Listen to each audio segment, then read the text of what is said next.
Salut tout le monde, je vous présente un robot aspirateur totalement autonome qui aspire, qui lave le sol, qui se vide et se remplit tout seul. Ce joli aspirateur, capable de travailler sur tout type de surface, possède une très forte aspiration et peut se connecter au réseau Wi-Fi ou au Bluetooth pour être contrôlé et planifié à distance. On commence par la présentation du robot aspirateur en lui-même. Donc c'est un appareil qui est bardé de capteurs sur son ensemble, donc sur le côté et en dessous. On va voir tout ça en détail. On commence tout d'abord par les différentes touches qui sont disponibles sur le haut de l'aspirateur. Alors on ne va pas forcément bien les voir à l'écran parce que ce n'est pas encore allumé, mais il y en a 4. En bas, il s'agit du bouton d'allumage qui permet également de régler la puissance. En haut, c'est le bouton pour déclencher la recharge manuelle et pour configurer le Wi-Fi si on souhaite par exemple connecter son smartphone ou sa tablette pour piloter l'aspirateur à distance. À droite, c'est une touche qui permet de déclencher la fonction lavage du sol, donc avec de l'eau. Et à gauche, c'est la fonction pour l'aspiration, donc pour déclencher manuellement l'aspiration. Tout autour, il y a un anneau lumineux qui s'allume lorsque l'aspirateur est en fonctionnement. La couleur est verte quand tout va bien et lorsqu'il y a un problème, l'anneau s'éclaire en orange. Maintenant, sur la face avant de l'aspirateur, on va retrouver un capteur anti-choc sur tout le devant. Donc en fait, dès que l'aspirateur rencontre un choc, ce pare-choc vient tout simplement amortir la collision. Ici, on a le capteur infrarouge avant pour permettre à l'aspirateur de se repérer, notamment lorsqu'il y a peu de luminosité. Ici, on a un laser, pareil, ça permet à l'aspirateur de se repérer dans l'espace. On va avoir sur le côté gauche ici un capteur TOF, donc c'est un capteur 3 dimensions pour permettre à l'aspirateur de modéliser la pièce. Ici, on a un haut-parleur. Allez, voyons l'arrière de l'aspirateur. Voici comment ça se présente. Donc en haut, on va retrouver le capteur infrarouge, mais cette fois-ci arrière. Ici, on va retrouver les connecteurs pour pouvoir recharger l'aspirateur sur la borne automatiquement. Donc on verra ça tout à l'heure. Ici, ces deux fentes servent à remplir le réservoir d'eau propre. Et ici, c'est la trappe pour vider le réservoir en eau sale, donc qui se connecte directement à la borne et qui ensuite se stocke dans un réservoir. L'ensemble forme le réservoir mixte, donc eau et poussière. Sur le côté droit de l'aspirateur se trouve une fente d'aération pour évacuer la chaleur générée par l'appareil. Le dessous de l'aspirateur, comment il se présente? Ici, on va voir la roue multidirectionnelle qui permet de diriger l'aspirateur. Donc ça va de pair avec cette petite roue qui est une roue de guidage. On va avoir ici et ici les capteurs anti-chute. Donc c'est surtout très utilisé lorsqu'il y a des marches, l'aspirateur détecte le vide et il s'arrête, il fait demi-tour. Ici, il s'agit d'un capteur ultrasonique qui permet de détecter via le son les obstacles qui sont sur le chemin de l'aspirateur. Donc ici, les deux grosses roues, ce sont les roues motrices de l'aspirateur, donc les roues qui tractent. Ici, c'est la brosse latérale qui va venir amener la poussière au centre de l'appareil pour qu'elle soit aspirée ici.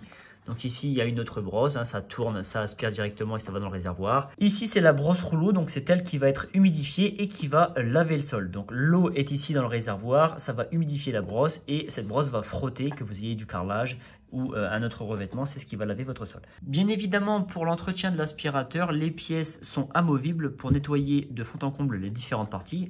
Ici, par exemple, il y a deux loquets, il suffit de tirer dessus pour pouvoir retirer la brosse occasionnellement et la nettoyer. C'est pareil pour le rouleau ici, ça se nettoie, ça se remplace même si un jour elle est trop usée, vous pouvez avoir en pièces détachées un modèle de remplacement sur Secotec. Pour détacher le réservoir, il faut tourner l'aspirateur. Ici, il y a un loquet, donc on appuie dessus, on tire. Le réservoir est constitué de différents compartiments. On peut déjà voir ici le filtre à poussière. Donc la poussière aspirée arrive directement dans ce compartiment et l'eau, qu'elle soit sale ou propre, est stockée dans un autre compartiment qui se trouve tout autour. Comme je l'ai indiqué il y a quelques minutes, la brosse lavante est remplaçable, donc il suffit tout simplement de la déclipser comme ça. Maintenant, on va regarder la base de l'aspirateur. Alors on commence déjà par ce qu'il y a au centre, c'est un écran qui allume des témoins lumineux qui permettent de connaître l'avancement de certains processus sur l'aspirateur, par exemple le rechargement ou l'état de la vidange. En dessous, donc à la base, on va avoir ici un creux pour la petite roue de direction de l'aspirateur. Donc c'est la roue que je vous montrais tout à l'heure située sur le réservoir, c'est celle-ci. En fait, pour que l'aspirateur s'enclenche correctement, la roue vient se glisser parfaitement dans la fente. De part et d'autre ici, on a les connecteurs, donc c'est ce qui vient entrer en contact avec l'aspirateur pour procéder à sa recharge. Ici, de chaque côté, ce sont les bus qui vont permettre de remplir et de vider le réservoir d'eau de l'aspirateur. Donc ici, en l'occurrence, c'est pour remplir d'eau propre. On peut voir au centre qu'il y a un trou donc, qui permet d'acheminer l'eau et tout autour, il y a comme un joint. À droite, cette fois-ci, c'est pour aspirer l'eau sale. Donc c'est pareil, c'est le même procédé. Il y a un trou pour l'aspiration et un joint pour l'étanchéité. Cette grande trappe ici sert à aspirer la poussière qui se trouve dans le réservoir de l'aspirateur. Donc schématiquement, comment ça se passe? Eh bien, cette entrée va entrer en contact avec cette sortie. Il va y avoir une forte aspiration et le compartiment à poussière va être vidé. L'intérieur de la base maintenant, donc côté droit, c'est le sac pour recevoir la poussière. Donc ça se présente comme un sac d'aspirateur classique. Il suffit de tirer cette languette en carton et la poussière entre par ici. Il y a un trou ici, alors on ne va pas très bien le voir à l'image, mais en gros il y a un trou et la poussière est éjectée ici directement dans le sac à poussière. À gauche maintenant, c'est le réservoir d'eau, eau propre, eau sale. On va le sortir et je vais l'ouvrir. Il s'ouvre par ici tout simplement. À gauche, il y a le réservoir pour l'eau propre qui a une capacité plus importante que pour l'eau sale. Et donc l'eau sale ici avec un capteur pour indiquer lorsque le réservoir est plein. Donc ça va venir flotter, appuyer et une fois que le réservoir d'eau plein est rempli, eh bien il y a un indicateur qui s'affiche ici indiquant qu'il est temps de vider la base. L'eau arrive dans le réservoir par l'intermédiaire des bus qui se trouvent juste en dessous, donc de part et d'autre. Et ce sont les bus qu'on retrouve ici et ici. Donc pour le réenclencher, rien de plus simple. Et voici. Lorsqu'on installe l'aspirateur, il faut veiller à laisser au moins 50 cm de libre sur la gauche. Pareil pour la droite et au moins 1,50 m devant la base pour que l'aspirateur puisse facilement se repérer et venir se réenclencher. Je précise que l'aspirateur est fourni avec le cordon d'alimentation bien évidemment pour le brancher, le guide d'utilisation très utile pour comprendre le fonctionnement de l'aspirateur et toutes ses possibilités, ainsi qu'une brosse de nettoyage pour frotter. C'est l'heure de le tester, donc je vais brancher la base, je vais ranger un petit peu chez moi pour le laisser travailler en toute tranquillité et on va voir de quoi il est capable. Ça y est, l'installation est faite, ce très bel aspirateur s'est allumé, j'adore les couleurs. Je vais vous montrer rapidement les items qui s'affichent sur la base. Donc on a une corbeille qui indique lorsque le réservoir à poussière est plein, donc le sac à poussière. À droite c'est pour l'eau, donc pour indiquer que l'eau sale, le réservoir de sale est rempli. En dessous c'est pour l'eau propre. À droite c'est pour indiquer que la base, le système de séchage de la brosse n'est pas opérationnel. Ici, c'est pour indiquer que l'aspirateur est bien rentré à la maison, donc bien connecté. Et à droite, c'est pour indiquer que l'aspirateur est connecté à un Bluetooth, donc en l'occurrence à votre téléphone. Alors, vous pouvez le connecter en Bluetooth, mais vous pouvez aussi le connecter en Wi-Fi pour planifier son fonctionnement lorsque vous êtes à distance. J'ai rempli le réservoir d'eau pour qu'il soit prêt à l'emploi. Donc côté gauche eau propre, côté droit eau sale, donc pour l'instant c'est vide. Et il faut faire attention parce qu'il y a des indicateurs de niveau à respecter. Donc là, je suis au-dessus de mini, mais je n'ai pas dépassé maxi. Par contre, je ne vais pas vous montrer le fonctionnement de l'aspirateur via l'application parce que ça n'a pas grand intérêt. Mais sachez que cet aspirateur est configurable à plein de niveaux. On peut configurer des plages de fonctionnement, des modes de fonctionnement. Donc si on souhaite que aspirer, que laver ou faire les deux en même temps, il y a vraiment plein d'options disponibles qui sont configurables depuis l'application téléphone compatible iOS et Android. Let's go, je vais lancer le démarrage. Donc je me rapproche de l'écran de contrôle. Donc ici c'est pour l'aspiration et ici c'est pour le lavage au sol. Et si on appuie brièvement sur la touche démarrer, normalement il fait les deux en même temps. Donc j'appuie une fois, c'est tactile. On peut entendre un bruit, c'est tout simplement le réservoir d'eau qui est en train de se remplir parce que j'avais rempli la base mais je n'avais pas rempli le réservoir de l'aspirateur. Donc le bruit qu'on entend, c'est le transfert de fluide. Petite précision, le haut-parleur de l'aspirateur situé sur le côté sert tout simplement pour les bip bip.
Comme on vient de l'entendre, l'aspirateur vient d'évacuer le contenu de son réservoir, donc en l'occurrence la poussière et les grains au chocolat que j'avais mis par terre, et c'est le puissant souffle qu'on a entendu, enfin la puissante aspiration en l'occurrence. Donc là tout est parti dans la base qu'on va regarder juste après.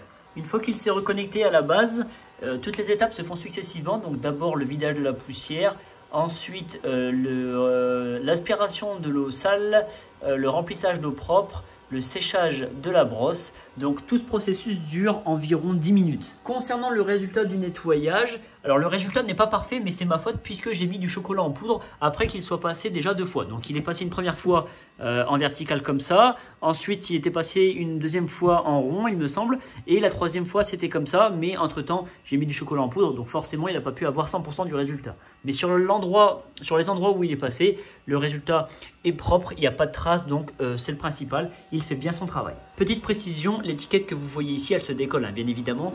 L'ensemble de la surface est comme ça. Et je me suis aperçu pour la démonstration que j'ai oublié d'enlever les caches pour le pare-choc, donc pour l'anti-choc. Pendant qu'il continue à sécher la brosse, on va regarder l'état du réservoir d'eau, parce que je veux voir un petit peu comment ça se présente. Hop. Donc, j'avais mis de l'eau à peu près à ce niveau, ici. Donc il a bien rempli le réservoir se situant dans l'aspirateur. Et on voit la différence de couleur avec l'eau sale. Donc l'eau sale qui est bien plus foncée, puisqu'évidemment j'avais mis du chocolat en poudre sur le sol. Donc on voit bien la différence.